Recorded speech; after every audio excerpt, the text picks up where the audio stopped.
Welcome to this video, friends. In this video I will be discussing with you summary of a poem. The title of this poem is Off to Outer Space Tomorrow Morning. This is prescribed for 10th class syllabus. So before going to the summary of this poem, we will have a look over the biography of the poet. Off to Outer Space Tomorrow Morning poem was written by Norman Nicholson. So the poet of this poem is Norman Nicholson. His poetry is known for local concerns, straightforwardness of language, and inclusion of elements of common speech.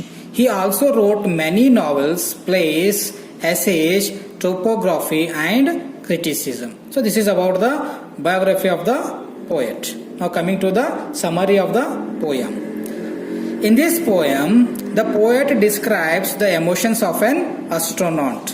See friends, in this poem, the poet is ready to go to outer space. So before going to outer space, what are the emotions which arose in the poet that he is describing in this poem?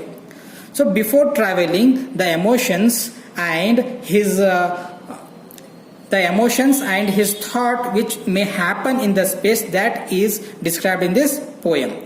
So the astronaut requests the people around him to start the countdown and take last look at him.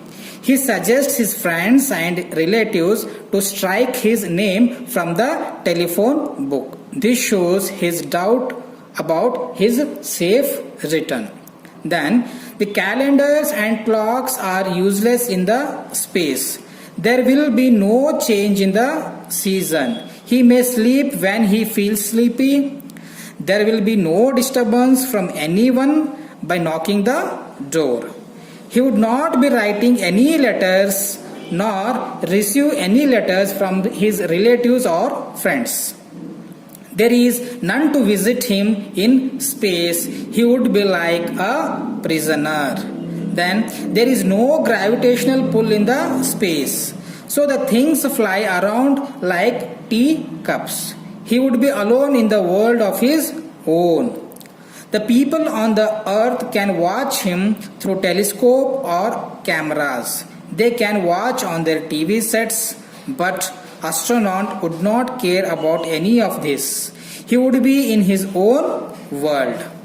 He has to travel 2,000 light years before he makes his first stop. See friends, this is the distance which he has to travel before making his first stop. That is, the distance is 2,000 light years. Now you can imagine how much far away it is. When the rocket moves across galaxies by the off propeller, everyone on the earth would be angry as they did not get a chance. So in this poem, throughout the poem, we see that the poet is very eager to go to outer space. And what are the dreams? What are his thoughts? Okay, that all the poet has described in this poem. Okay, thank you friends.